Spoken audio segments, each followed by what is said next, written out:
Hi everybody, my name is Barb and I'm at the garden gallery. Today's video, I'm going to show you how to make this beautiful outdoor evergreen urn insert. I'm going to go through first what your supplies are that you could gather before you get started. One thing for sure is you definitely want a pair of garden gloves to protect your hands because the greenery we are using is evergreens and it can definitely be quite pinchy and sappy as well. So garden gloves to protect your hands. Definitely a good pair of shears or garden cutters. A pair of scissors because I am going to be making a bow and show you how to do that too. So we're going to have to cut ribbon. And to bind the ribbon and stuff, we're going to also want some florist wire. Once your supplies are gathered as such, you can pick out your decor to whatever color you choose. Today I'm going to go with some reds and maybe a touch of white and silver. This is what your typical urn insert looks like. If you can see that, it's a 10-inch round pot, this one in particular. We have 2 blocks of floral foam, or you can also call oasis. And we do pack it with sand around instead of taping anything in, just to make sure it's nicely packed and secure. You may not need to do all of this at home. You can use your garden soil you currently have in your pot, provided it's not already frozen. The reason we go through this here at the garden gallery is mostly for transportation purposes. They get moved a lot, then they get put in your car, you can take them home. So this is definitely more security so it's not moving around. But at home, more stationary in place, you don't have to go through all of that. Okay, so first things first, our gloves. In this particular urn, I've decided that I'm going to use some branch materials such as birch poles. So I've got 2 of them. It is definitely the very first thing that you want to put in because it's going to make the largest holes. So once you put them in, you do not want to pull them out. Also, what you want to make sure is that when you insert them, they do kind of have a top and bottom. It's really not important, whatever you like best. And you do want to put them in first because they will make the big holes, as I said, but also if I were to try to do it last, once all of my stems of evergreens are inserted and I try to insert these, you have to imagine that the stems will be kind of intertwining into each other. It will be quite difficult to try to go vertically inside the pot and get through these stems. You can imagine that you're not going to be able to get through that. So first insertions, any kind of branch material. So I'm going to go ahead and insert it. And I'm going to decide that this one I'm going to do a bit more like one directional or frontal design. So I am inserting my birch poles just a little bit more like past the midway point of my oasis block towards the back. And I'm going to go ahead and put the second one in. So rule of thumb 101 for design. When you're inserting things or when you're designing, ideally when you're using 2 or 3 of a kind, always try to go different heights. It's just more appealing to the eye. So now that I've inserted my birch poles and they feel good and sturdy, I like where they are, I'm going to go ahead and start with my evergreens. This is where you need your handy dandy cutters. I'm going to take one stem at a time, and you can see it's nice and large. I've decided to go ahead and choose 2 or 3 different varieties of evergreens. The variety definitely gives you different textures. It looks very nice to the eye. I'm going to utilize the entire stem. One of them I will keep nice and tall in the back, but when I insert it, you can see at the bottom that I'm going to trim the bottom ones off or I won't be able to get my stem in. Always give your greenery a fresh cut before you actually insert it.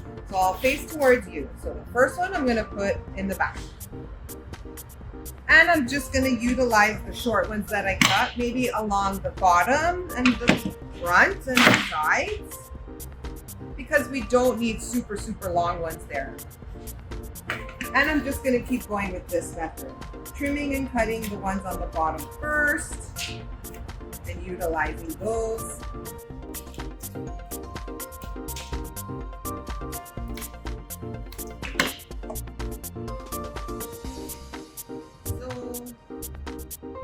And basically the shape I'm creating is a little bit of a triangle or fan shape for this particular design. So I'm going to keep going along the bottom, side. And I'm kind of trying to pick the taller ones to go towards the back and the shorter ones kind of cascading over towards the front and the sides. So you can see it's already starting to create that triangle shape.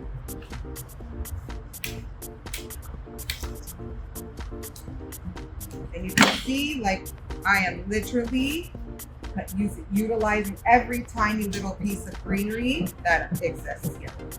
So no waste.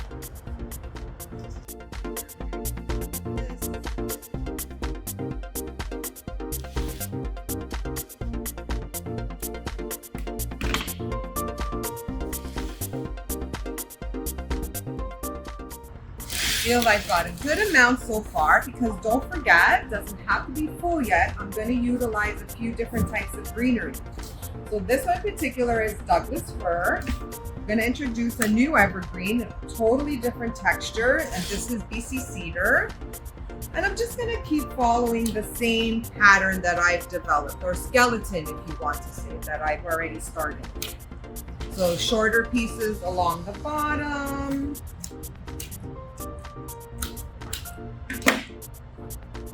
Some of the taller ones more towards the back.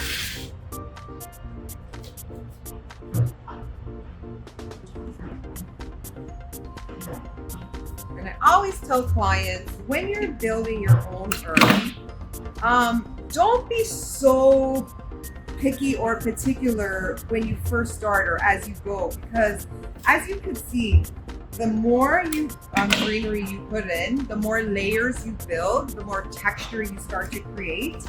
At the end, you can always stand back if you feel that there's a gap somewhere or a hole somewhere that can easily be filled in after.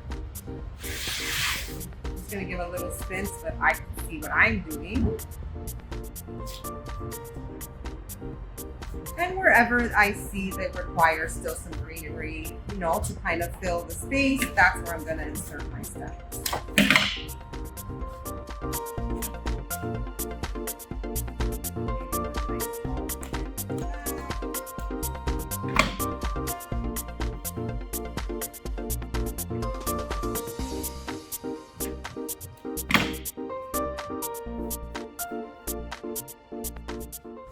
See, we're coming along quite nicely. It's getting nice and full and lush. I'll spin it towards you in just 1 second.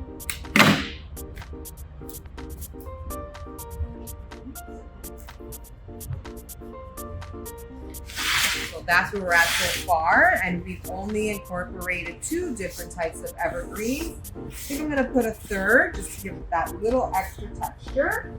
So I've used Douglas fir, I've used BC cedar, and I think the next one I'm going to use is some pine. Again, little accents, little pieces count.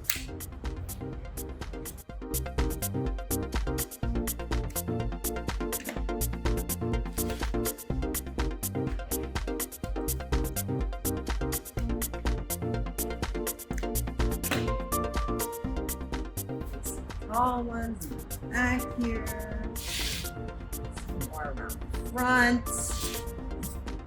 And without even putting one type of decoration in yet, you can see that because we decided to utilize the idea of using a few different types of greens, the texture is developing and it looks nice already. So we're almost done with our greens, just like that.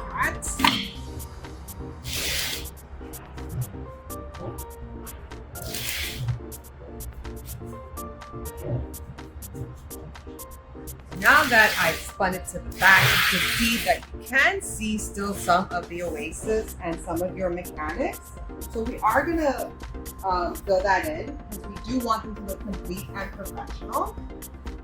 And again, just some little short pieces of greenery will suffice. You can still see me.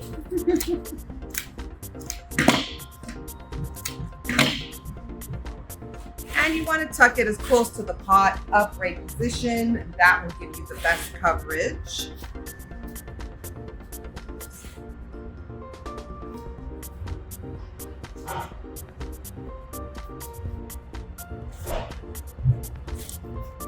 And as you can see, that only took like maybe 4 little pieces, 4 little breaks of greens, and now it's completely covered.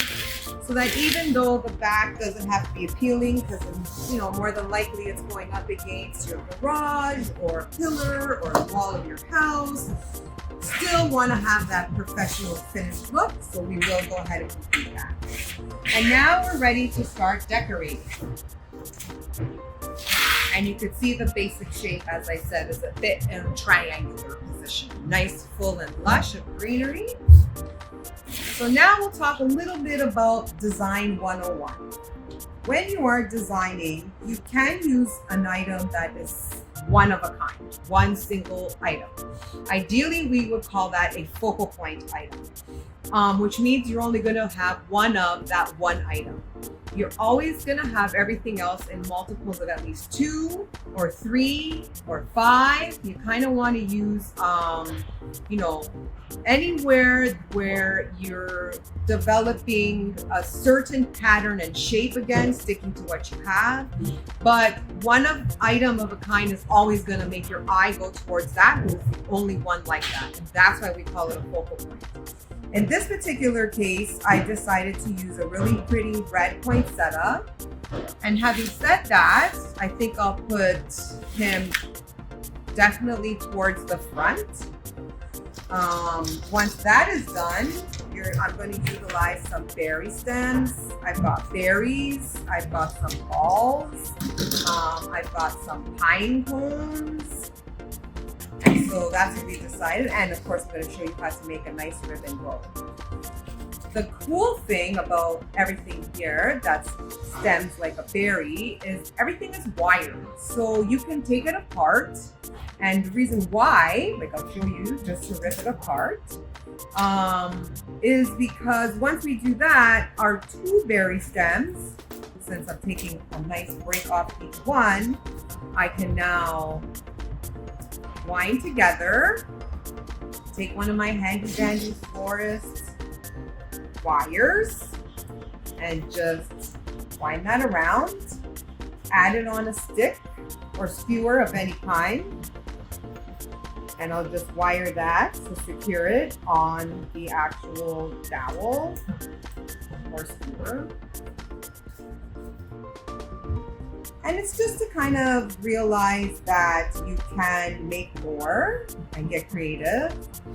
So 2 berry stems are now free. So something to consider. And a lot of the stems, like berry stems and things that we sell here at the Garden Gallery, you will find that you can do that with. So I'm gonna go ahead and I'm gonna insert the first one nice and high. Because another rule of thumb when design, when I said not only do we want to use multiples, is we want to use them high and low. The same way that I did the birch bowls. So I'm gonna go high here, and maybe I'll come lower to the side. And for our last one, go to the other side. And you can always kind of use a rule of thumb to say, again, I'm kind of replicating that triangle shape.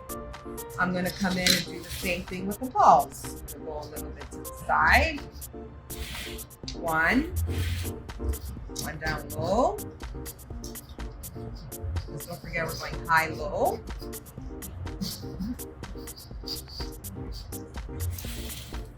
And again, replicating that triangle shape, 1, 2, and 3.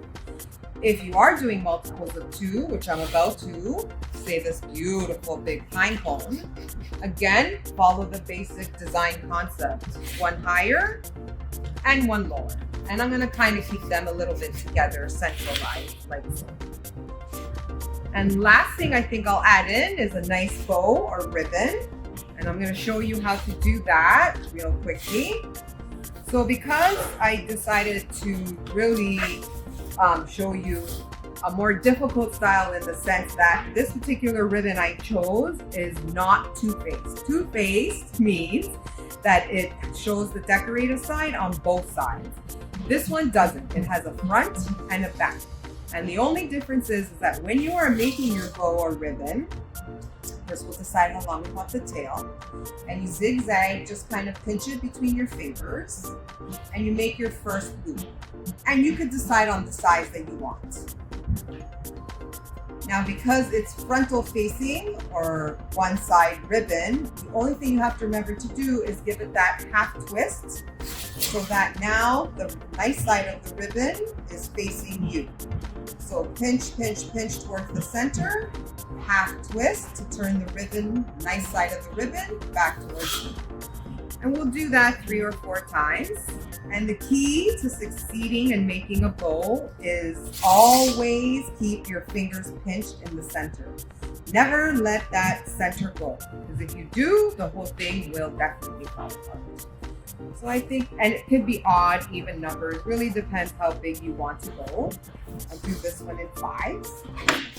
Then you're going to take another piece of your floral wire and just go in between your fingers, basically where I am pinching. Come back around. Don't worry about squishing anything at this point because you'll puff it out later. And just pull. I put my finger in between and I give a nice twist so that it's nice and tight so that it can't fall apart. Once that's done, we're going to take our scissors, of course, and cut the other length of the tail. Again, you could do one longer, one shorter, keeping in that same design concept. This one I decided to cut on an angle, but you can do it with the 2 tip tails. So the way to do that is fold your ribbon in half and come on a downward angle and then open it up and you got your little V shape or 2-tailed bow. I'll do it on the other side so that they match.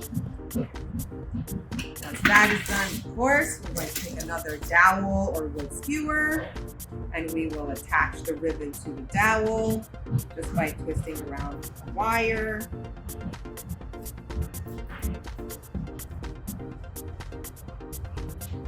Okay, and now we'll just puff it out, bring our tails down nice and puff up the little loops of the bow. And then decide where it is that we still have space where we want it. I think since the poinsettia is taking up a nice space here in the front, maybe we'll go the opposite side, so somewhere here. We'll tuck that in. And just like that, you have created a beautiful urn insert. But I hope that I have inspired you and given you some nice tips on some design and inspired you to come over here and pick. We have everything that you need to take stuff home and make yourself. And if you really aren't up for that, not to worry, we have lots of them already pre-made for you. Thank you so much for tuning in and hope to see you here at the Garden Gallery. Happy holidays, everybody.